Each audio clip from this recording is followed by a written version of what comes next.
오늘은 내 아들 준호의 결혼식이다.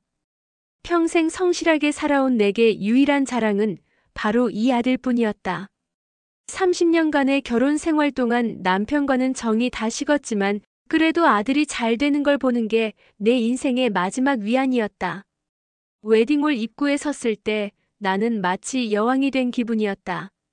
샴페인 골드 드레스, 진주 목걸이, 그리고 30년간 모아온 체면. 모든 게 완벽했다.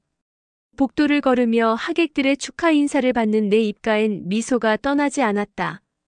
명문대를 나와 대기업에 다니고 이제 예쁜 신부까지 맞이하는 아들. 그게 내가 이 메마른 인생에서 거둔 유일한 결실이었다. 식장 안은 화려했다. 백합과 장미로 뒤덮인 버질로드, 천장에서 쏟아지는 샹들리에 불빛, 그리고 단상 위 하얀 드레스의 신부. 수연이라는 이름의 그 여자는 정말 아름다웠다. 식은 순조롭게 진행되었다. 주례 말씀, 서약, 반지 교환. 모든 순서가 마치 영화처럼 흘러갔다. 나는 단상 옆 귀빈석에 앉아 행복에 겨운 얼굴로 그 모든 장면을 지켜보았다. 내 옆에 앉은 남편은 무표정했지만 오늘만큼은 그것도 신경 쓰이지 않았다. 준호가 수연이의 손을 잡고 서약하는 모습을 보며 나는 속으로 생각했다. 이제 내 의무는 다한 거야. 이 아이를 여기까지 키워낸 거야. 가슴이 뿌듯했다. 그런데 이어서 신부 아버지께서 인사 말씀을 전하시겠습니다. 사회자의 멘트와 함께 한 남자가 단상으로 걸어 올라갔다. 검은 턱시도를 입은 그의 뒷모습이 낯설지 않았다. 아니, 너무나 익숙했다. 걸음걸이, 어깨의 각도, 머리 모양까지. 모든 게 기억 속 그 사람과 일치했다. 그가 천천히 몸을 돌려 하객석을 바라보는 순간 심장이 멎었다. 이도현. 30년 전 내가 모든 걸 걸고 사랑했던 그 남자. 내 인생을 송두리째 뒤바꿔 놓았던 그 사람이 지금 저기 내 아들의 장인으로 서 있었다. 손이 떨렸다. 심장이 미친 듯이 뛰기 시작했다. 입술이 바짝 말랐다. 단상 위 도연의 입이 움직이고 있었지만 그가 무슨 말을 하는지 하나도 들리지 않았다. 귀가 먹먹했다. 마치 물속에 잠긴 것처럼. 주변의 모든 소리가 멀어지고 오직 내 심장 소리만이 둥둥 울려 퍼졌다. 그의 눈이 하객석을 훑다가 나를 발견했다. 0.1초. 우리의 눈이 마주친 시간은 그것뿐이었지만 그 짧은 순간 30년이라는 시간이 한순간에 증발해버렸다. 그의 눈빛은 변하지 않았다. 여전히 깊고 여전히 슬프고 여전히 나를 꿰뚫어 보는 듯 했다. 그 눈빛 속에서 나는 30년 전의 나를 보았다. 27살에 사랑에 미쳤던 유부남의 여자가 된 그 어리석은 여자를. 사랑은 때로 죄보다 깊습니다. 도연의 목소리가 마이크를 타고 식장에 울려 퍼졌다. 낮고 무겁고 의미심장한 목소리였다. 하지만 그 사랑이 오늘 새로운 인연으로 이어지게 되어 감사할 따름입니다. 새로운 인연? 나는 속으로 비명을 질렀다. 이건 인연이 아니야. 이건 저주야. 끔찍한 돌이킬 수 없는 저주라고. 내 손은 핸드백을 쥐어뜯고 있었다. 손톱이 가죽에 파고들어 하얗게 질렸다. 하지만 통증은 느껴지지 않았다. 머릿속이 하얗게 타들어가고 있었다. 저 단상 위에 서 있는 내 아들 준호. 그리고 그 옆에 신부 수연. 저 둘은 지금 이 순간에도 서로를 사랑의 눈빛으로 바라보고 있었다. 손을 꼭 잡고 미소 지으며 행복에 겨운 얼굴로. 하지만 저들은 몰랐다. 저들이 나누는 사랑이 얼마나 금기를 깨뜨린 것인지. 저들의 혈관 속을 흐르는 피가 같은 뿌리에서 나왔다는 걸. 저들이 나눈 키스가, 저들이 속삭인 사랑의 말들이 모두 금지된 것이었다는 걸. 복도로 나온 나는 벽에 기대어 거친 숨을 몰아쉬었다. 머릿속이 복잡했다. 어떻게 이런 일이 일어날 수 있지? 이 넓은 세상에서 수많은 사람들 중에서 하필 저 사람의 딸과 내 아들이. 확률적으로 말도 안 되는 일이었다. 하지만 일어났다. 현실이 되었다. 아니다. 이건 우연이 아니었다. 이건 운명의 복수였다. 30년 전 내가 저지른 죄에 대한 잔인한 응징이었다. 신은 나를 잊지 않았다. 30년을 기다렸다가 가장 잔인한 방법으로 벌을 내린 것이다. 30년 전으로 돌아간다. 나는 27살이었다. 작은 무역회사의 평범한 사원이었고 그때 그 사람이 나타났다. 이도현. 35살에 새로 부임한 팀장이었다. 첫인상은 평범했다. 잘생기지도 못생기지도 않은 그저 그런 중년 남자. 하지만 그의 눈빛에는 뭔가 특별한 것이 있었다. 깊은 슬픔 같은 것. 처음 몇 달간 우리는 그저 상사와 부하 직원이었다. 업무 지시, 보고 회식. 그 이상도 이하도 아니었다. 하지만 어느 날 밤 회식 후 그와 단둘이 남게 되었다. 다른 동료들은 모두 먼저 가고 우리만 술집에 남아 있었다. 빈 소주병이 테이블 위에 여러 개 놓여 있었다. 선화 씨, 결혼은 언제 할 거예요? 그 갑작스러운 질문에 나는 당황했다. 아직 생각해 본 적 없는데요. 팀장님은요? 그가 씁쓸하게 웃었다. 술에 취한 듯한 웃음이었다. 난 이미 했죠. 3년 전에. 아, 그러시구나. 근데 말이죠, 선아 씨. 결혼이라는 게 꼭 행복한 건 아니더라고요. 그날 밤 그는 자신의 결혼 생활에 대해 털어놓았다. 사랑 없는 결혼이었다고. 부모님이 정해준 중매였고 아내와는 대화가 통하지 않는다고. 집에 가는 게 두렵다고. 집은 감옥 같고 아내는 간수 같다고. 매일 밤 집에 가면 숨이 막힌다고. 나는 그저 들어주기만 했다. 위로의 말 한마디 건네지 못한 채 그의 고백을 받아주기만 했다. 하지만 그날 이후 뭔가 달라졌다. 우리 사이의 공기가 달라졌다. 선화 씨, 당신은 참 편안한 사람이에요. 어느 야근 후 그가 말했다. 제가요? 당신과 있으면 숨을 쉴 수 있어요. 집에선 숨이 막혀서 죽을 것 같은데 당신과 있으면 살아있는 것 같아요. 그런 말들이 나를 흔들었다. 나는 그때 사랑에 굶주려 있었다. 평생 누구에게도 특별한 사람이 되어본 적 없는 여자였다. 부모님은 일찍 돌아가셨고 친구도 별로 없었다. 나는 세상에서 가장 평범하고 눈에 띄지 않는 존재였다. 그런데 이 남자가 나를 필요로 한다고 말했다. 나와 있으면 살아있는 것 같다고. 그 말 한마디가 내 인생을 바꿔놓았다. 어느 날 밤 우리는 선을 넘었다. 비 오는 밤이었다. 야근을 끝내고 나오는데 빗줄기가 쏟아지고 있었다. 그가 차로 바래다 준다고 했다. 차 안은 좁았고 빗소리는 시끄러웠고 우리 사이의 공기는 뜨거웠다. 창문에는 김이 서렸다. 바깥 세상이 흐릿하게 보였다. 선화 씨, 그가 내 손을 잡았다. 따뜻한 손이었다. 떨리는 손이었다. 나는 뿌리치지 않았다. 이러면 안 되는 거 알아요. 하지만 당신 없이는 못 살 것 같아요. 그날 밤 나는 유부남의 여자가 되었다. 차 안에서 빗소리를 들으며 우리는 금지된 선을 넘었다. 죄책감? 물론 있었다. 하지만 사랑이 그것을 덮었다. 아니, 사랑이라는 이름으로 나는 죄책감을 외면했다. 우리는 은밀하게 만났다. 모텔에서, 외곽의 조용한 식당에서, 아무도 모르는 곳에서. 우리는 마치 정말 연인처럼 행동했다. 손을 잡고 키스하고 사랑을 속삭였다. 곧 이혼할 거예요. 조금만 기다려줘요. 그는 늘 그렇게 말했다. 나는 믿었다. 믿고 싶었다. 하지만 1년이 지나고 2년이 지나도 그의 상황은 변하지 않았다. 아내는 여전히 그의 아내였고 나는 여전히 그림자 속의 여자였다. 햇빛 아래로 나올 수 없는 존재였다. 그리고 어느 날 그가 말했다. 우리가 만난 지 2년이 지난 어느 가을 저녁이었다. 단풍이 아름답게 물든 날이었다. 아내가 임신했어요. 세상이 무너졌다. 귀에서 윙 하는 소리가 났다. 뭐라고요? 미안해요, 선화 씨.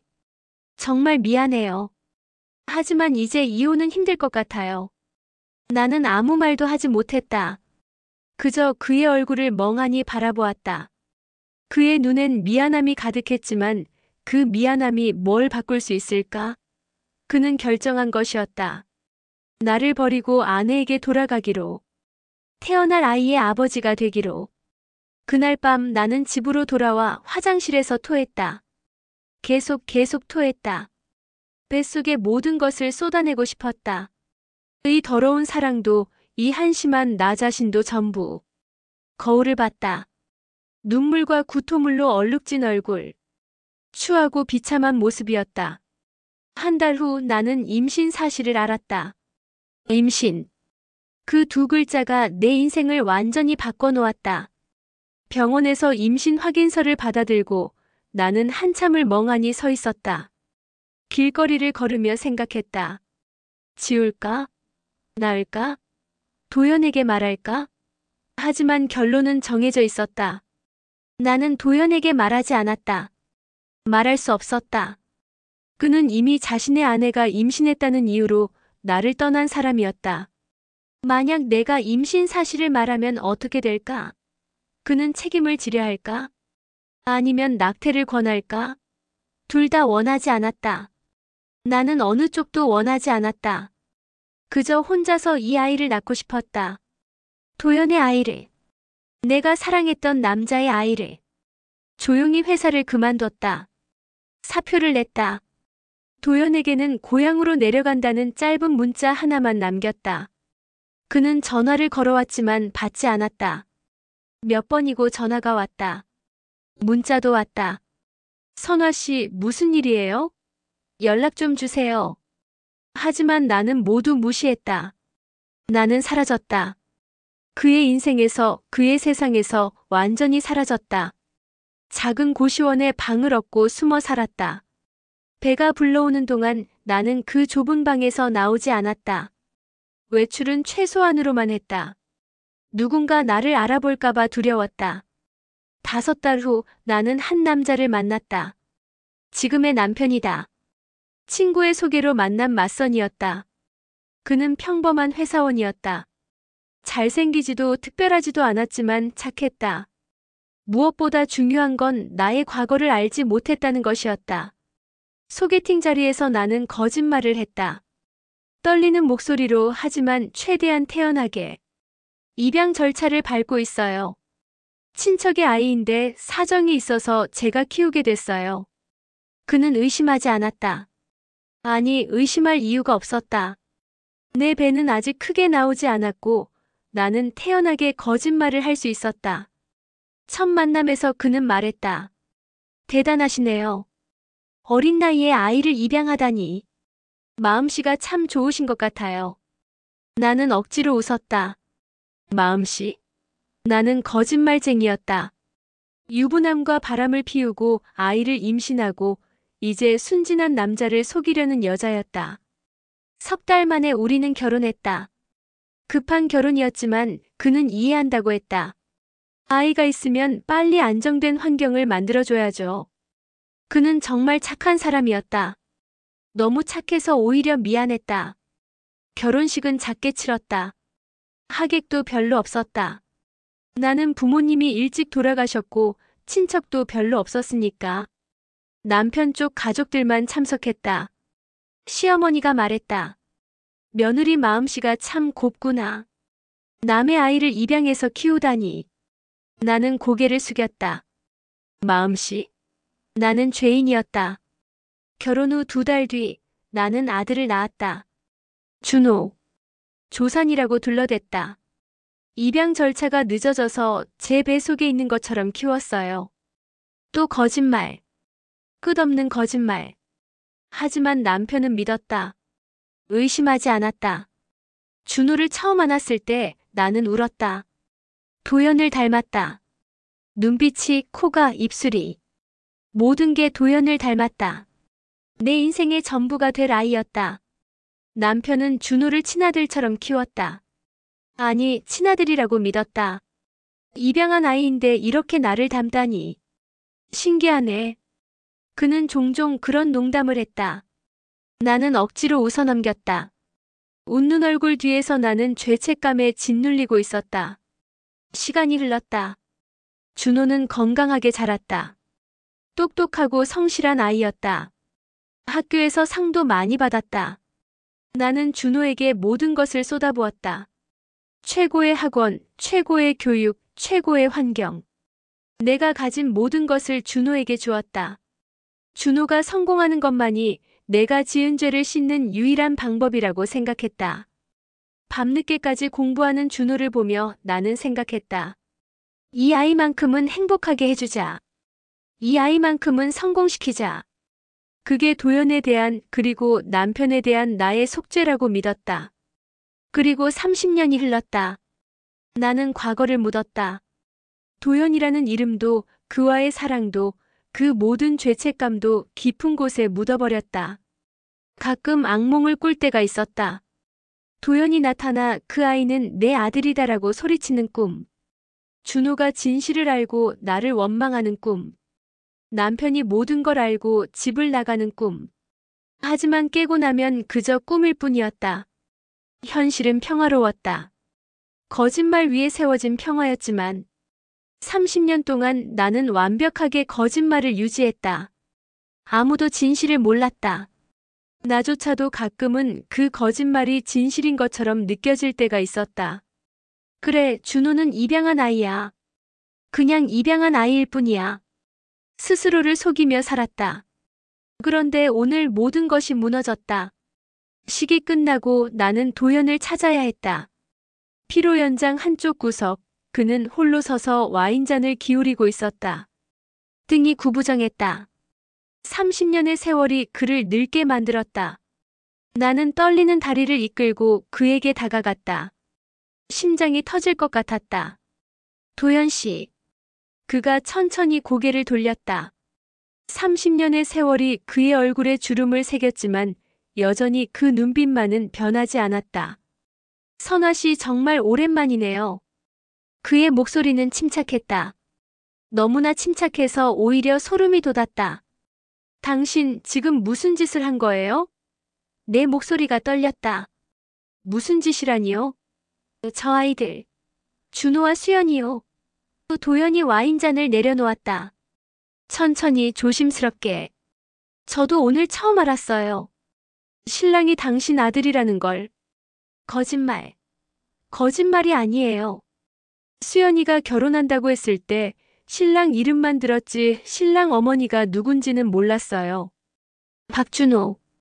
흔한 이름이잖아요. 오늘 식장에서 당신을 보고 깨달았죠.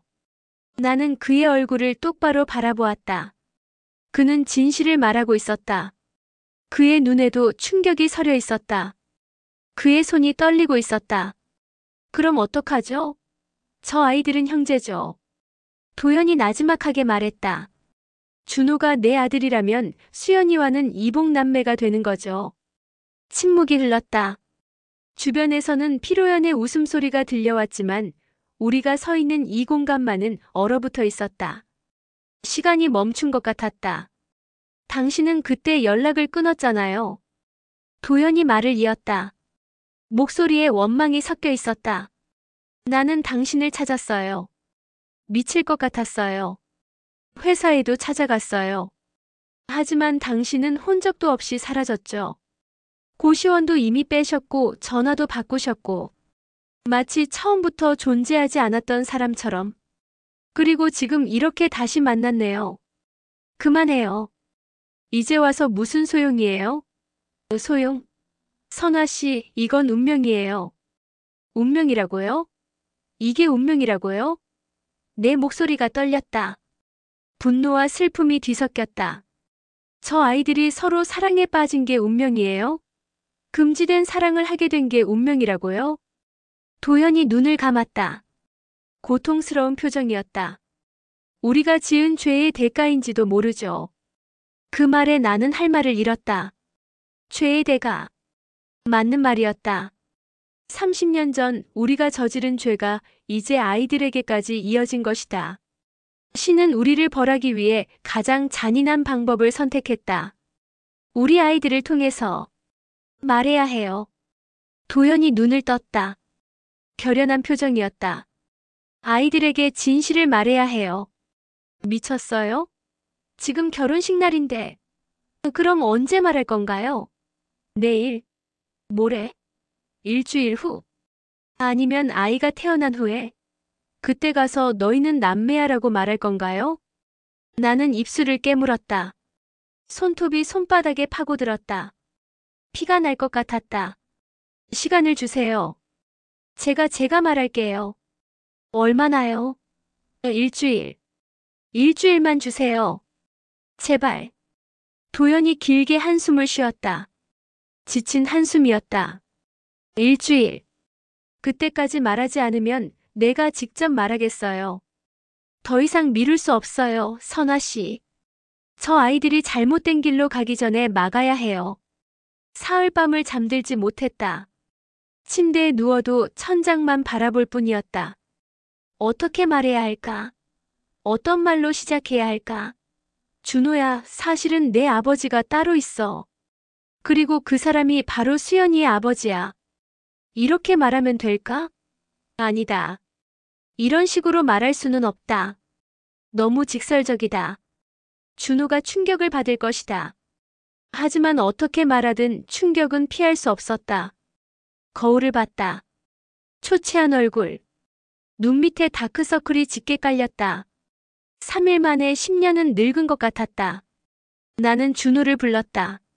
신혼여행을 떠나기 전날 밤이었다. 준호는 수연이와의 여행을 얼마나 기대하고 있었던가. 짐을 싸며 즐거워하던 모습이 눈에 선했다. 엄마, 무슨 일이에요? 얼굴이 안 좋아 보여요. 어디 아프세요? 앉아라. 준호가 소파에 앉았다. 나는 그 앞에 무릎을 꿇었다. 마치 죄인이 심판을 기다리는 것처럼. 엄마? 왜 그래요? 준호야, 미안하다. 왜 갑자기 사과를 너한테 말하지 못한 게 있어? 평생 숨기고 살았던 거. 하지만 이제는 말해야겠어. 준호의 얼굴이 굳어갔다. 불안한 표정이 스쳤다. 무슨 말씀이세요? 내 친아버지는 내가 알고 있는 그 사람이 아니야. 무슨 소리예요? 준호의 목소리가 높아졌다. 너는 입양한 아이가 아니야. 내가 낳은 아이야. 내 뱃속에서 10달을 있다가 세상에 나온 아이야. 하지만 내 아버지는 지금 내 곁에 있는 그 사람이 아니야. 그게 무슨 내 친아버지는 수연이 아버지야. 이도현이라는 사람이야. 세상이 멈췄다. 준호는 나를 멍하니 내려다보았다. 그의 입이 벌어졌지만 소리는 나오지 않았다. 시간이 얼어붙었다. 몇 초가 지났을까, 몇 분이 지났을까. 영원처럼 느껴지는 침묵이 흘렀다. 거짓말이죠? 준호의 목소리가 떨렸다. 아니야. 사실이야. 아니, 이게 말이 돼요? 수연이랑 나는 그럼 우리는 남매라는 거예요? 이복남매. 같은 아버지를 둔. 준호가 벌떡 일어났다. 얼굴이 창백하게 질렸다. 이건 미친 소리예요. 준호야, 이건 안 돼요. 말도 안 돼요. 준호가 벽에 주먹을 내리쳤다. 쿵 하는 소리와 함께 액자가 떨어져 깨졌다. 유리 파편이 사방으로 튀었다. 왜요? 왜 이제 와서 말해요? 왜 결혼하기 전에 말 안 했어요? 나도 몰랐어. 수연이 아버지가 누군지 결혼식 날. 처음 알았어. 그 사람을 본 순간 알았어. 그럼 그때 바로 말했어야죠. 식을 멈췄어야죠.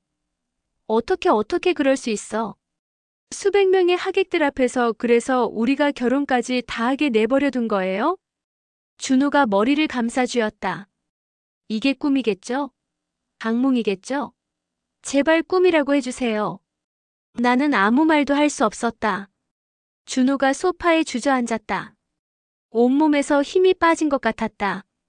수연이가 내 여동생이라고요? 미안해, 준호야. 정말 미안해. 미안하다고요? 미안하다는 말로 이게 해결돼요? 준호가 나를 쳐다봤다. 그의 눈에는 분노와 배신감, 그리고 깊은 절망이 섞여 있었다. 나는 수연이를 사랑해요. 진심으로. 평생 이런 감정은 처음이에요. 수연이 없이는 살 수 없어요. 그런데 지금 엄마는 내게 뭐라고 하는 거예요? 그 사랑을 포기하라고. 여동생이니까. 준호야, 이건 범죄예요. 근친상간이라고요. 우리가 만약 아이를 낳았으면 어떻게 됐을 것 같아요? 그 아이는 어떤 고통을 안고 태어났을 것 같아요? 준호의 목소리가 떨렸다. 장애를 안고 태어났을지도 몰라요. 유전병을 안고 태어났을지도 몰라요. 그리고 그건 다 엄마 때문이에요. 엄마가 그 남자와 바람을 피우지 않았다면, 엄마가 나를 낳지 않았다면, 엄마가 진실을 말했다면, 준호가 일어섰다. 나 나갈게요. 이 집에 더 있을 수가 없어요. 준호야, 제발 손대지 마세요. 준호가 내 손을 뿌리쳤다. 그리고 현관문을 향해 걸어갔다. 준호야. 나는 그를 붙잡으려 했지만 준호는 돌아보지 않았다. 문이 쾅 닫혔다. 나는 그 자리에 주저앉았다. 바닥이 차가웠다. 깨진 액자의 유리 파편이 손바닥에 박혔다. 피가 났다. 하지만 통증은 느껴지지 않았다. 마음의 고통이 육체의 고통을 덮어버렸다. 다음 날 수연의 부모가 찾아왔다. 도현과 그의 아내였다. 도현의 아내는 처음 보는 사람이었다. 말쑥하고 단정한 여자였다. 하지만 그녀의 얼굴에는 분노가 가득했다.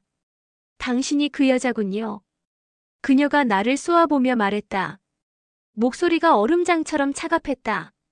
30년 전 제 남편을 유혹했던 그 여자. 저는 변명하지 마세요.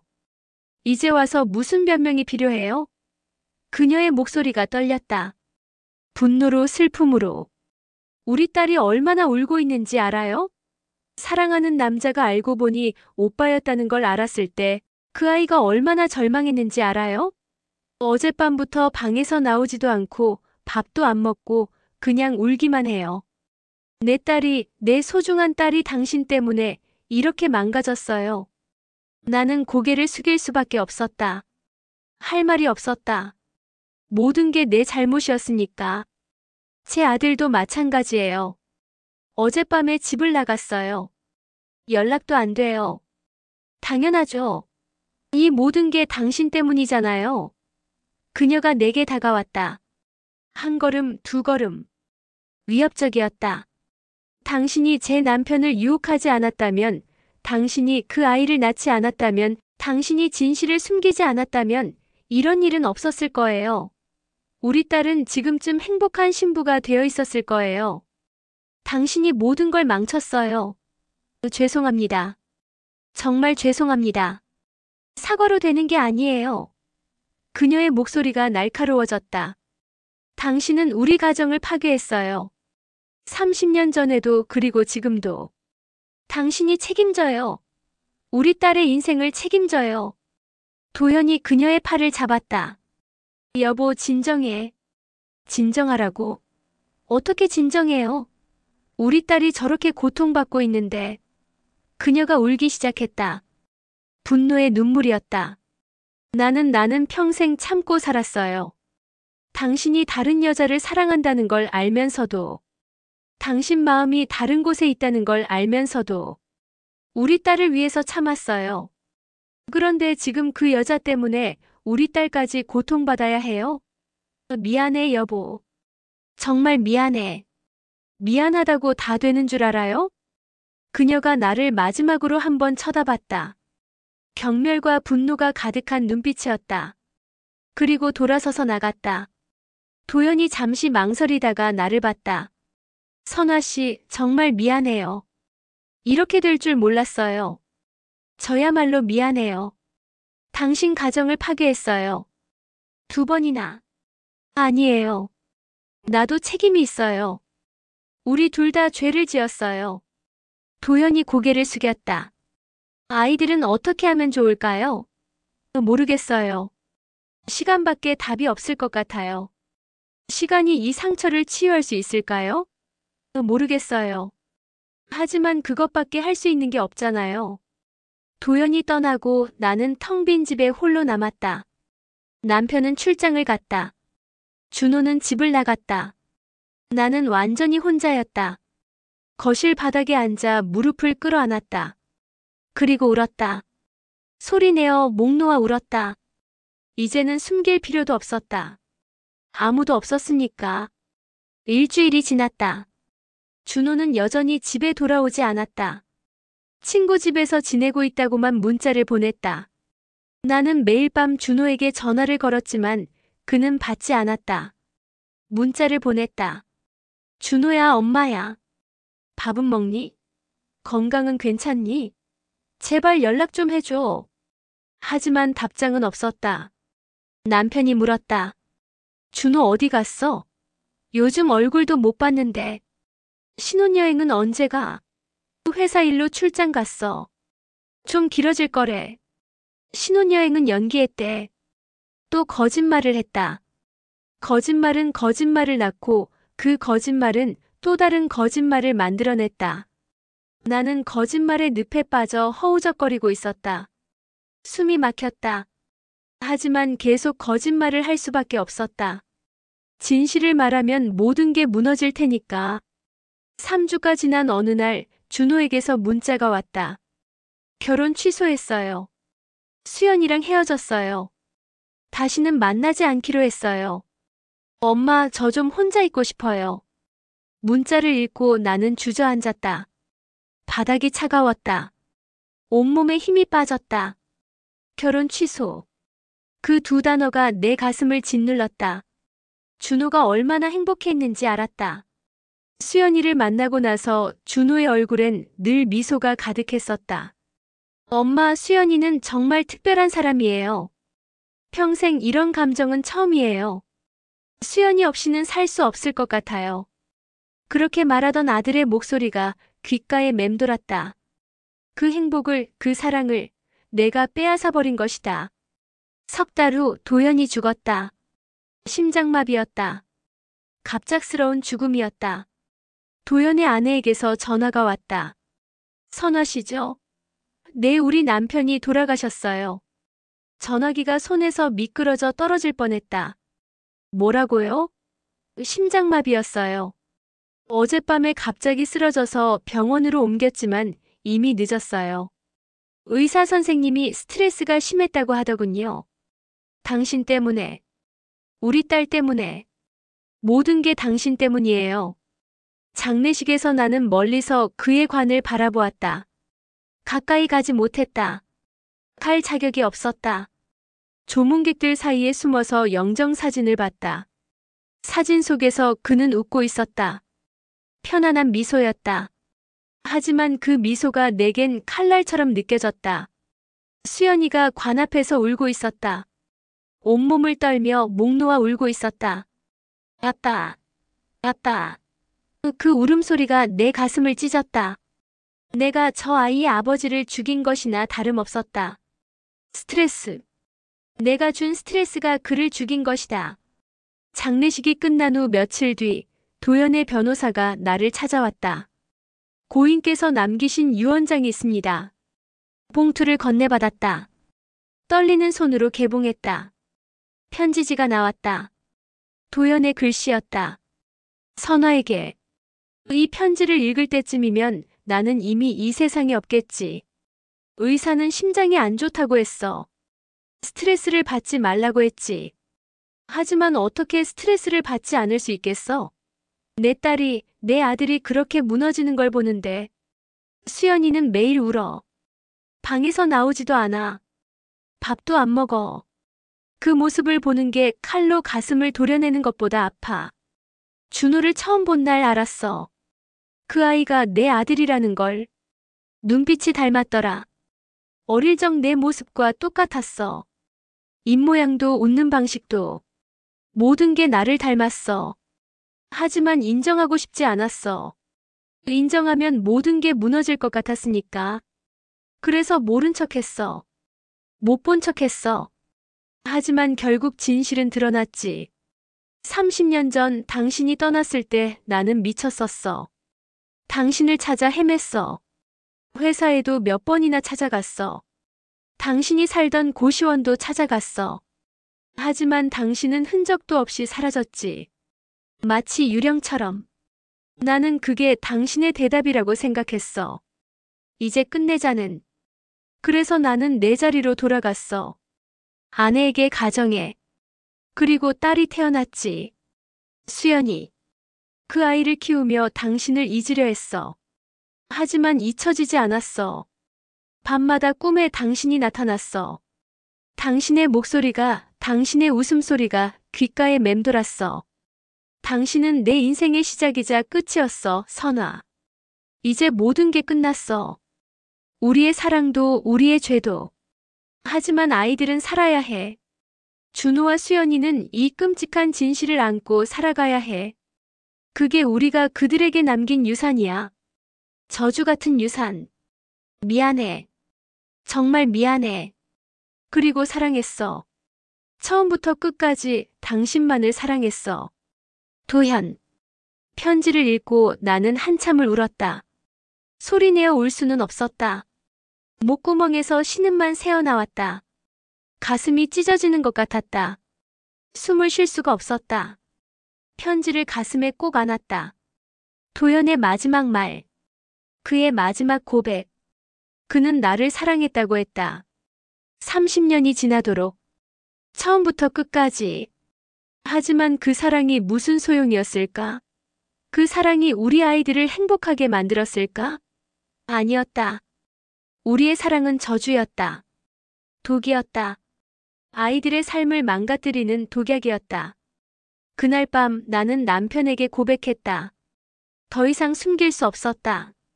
거짓말의 무게가 너무 무거워서 견딜 수가 없었다. 여보, 할 말이 있어. 남편이 신문을 내려놓고 나를 봤다. 뭔데? 사실은 준호가 나는 모든 것을 말했다. 도현과의 불륜, 임신, 거짓말, 그리고 준호와 수연이의 비극. 30년간 숨겨왔던 모든 진실을. 1시간이 넘게 걸렸다. 남편은 말없이 들었다. 표정 하나 변하지 않았다. 마치 돌처럼 굳어 있었다. 내 이야기가 끝나자 그는 천천히 일어섰다. 그래서 그가 나지막이 말했다. 목소리가 떨렸다.